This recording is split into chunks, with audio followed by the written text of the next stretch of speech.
Hi guys, my name's Robert Bushell and I'm the owner of Swift 16. Primarily I make garden railways, but today I'm making a tyre truer for slot cars. So this is the Swift 16 tyre truer. I've just completed it and I'd like to show you what it's about, how it runs, and some other little aspects about it and some tips and tricks on making it actually work properly for you. So I'd like to start by showing you the castings that the tyre truer is actually made of. So here they are effectively. They're actually cast polyurethane resin. So that's your fork. We've got double ball races that go onto here, and all the rest of them are rebated into the chassis. And then once they're placed in there with some glue, they're also then screwed with M4 bolts through the bottom as well. So they're glued and screwed to make a really solid base. They're not just placed on and glued. So those are your basic components. They're not just pieces of random resin.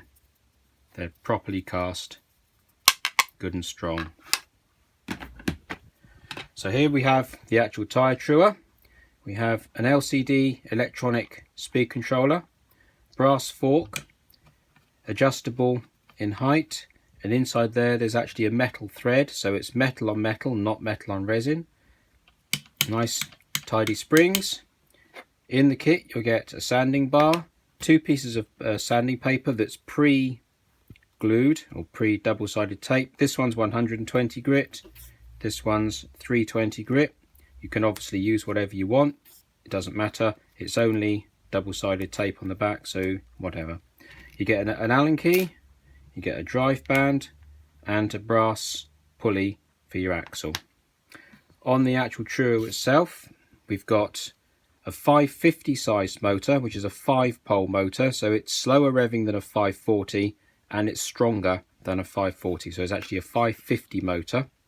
We've got a turned brass pulley on the rear, rubber feet, those are the M4 bolts I was telling you about earlier on, twin ball races in here, although you can't actually see them, and there you go. So obviously this is on there, it runs nicely with very little play. We've also got a trough in here, and that trough is designed so that you can run the bar double-sided, grit on one side, grit on the other, so that you can run it in either way round. So I'd like to give you a quick demonstration of the machine with an axle in place, doing a bit of sanding. So the other thing we have is silicone wire with no plugs on, because I don't know what machine or what power supply you're going to use. There's no point me putting plugs on that you're only going to cut off. So they're just bared and tinned, ready to go. So what we'll start with is we'll put an axle in, and I'll show you a tip on how to do that. So here we have an axle. So we put the pulley into the axle. Then as a trick to this, if you put your thumb against the back of it and push it deep into the gullet, you can do your grub screw up.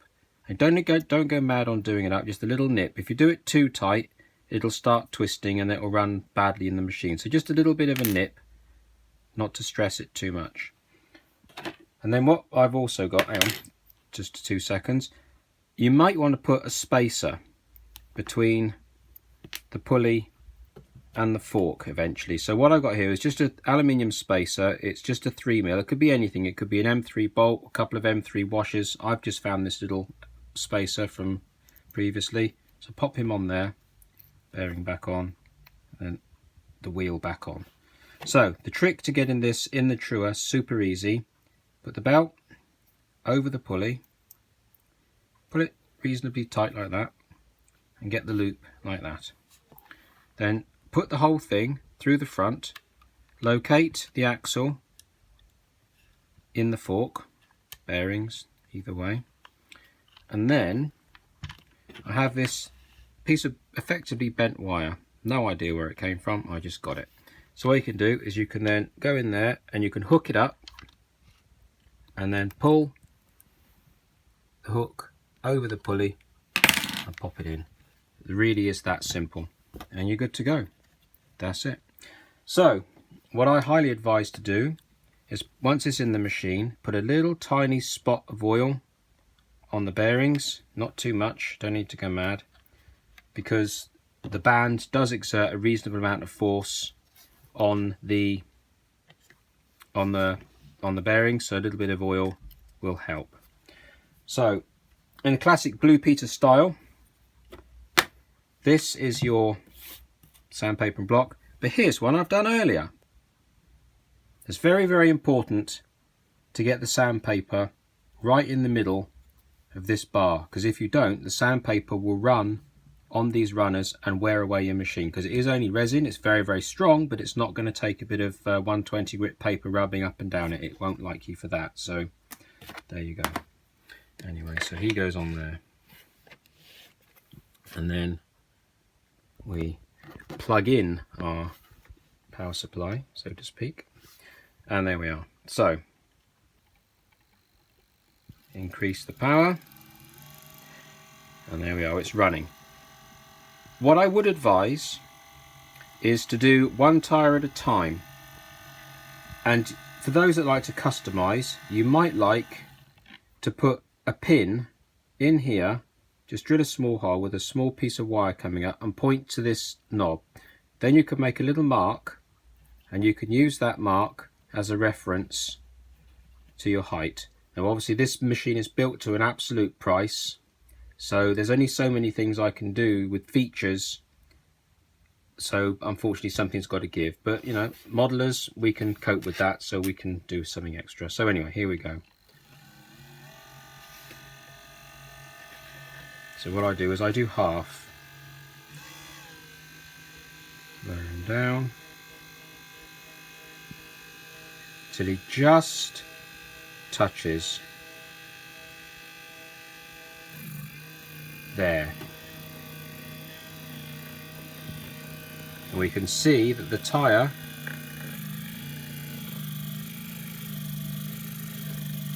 is just starting to contact.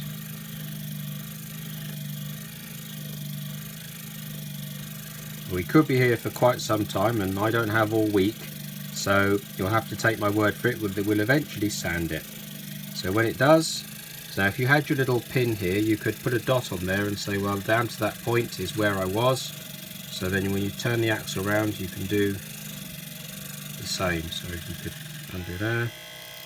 Now this is double-sided, so over to the other side, and you could do the finer one. In this case I've got it back to front, so that's actually the coarser one, but you get the idea. Give it a bit more power. You can see there's actually a high point just appearing on that tyre.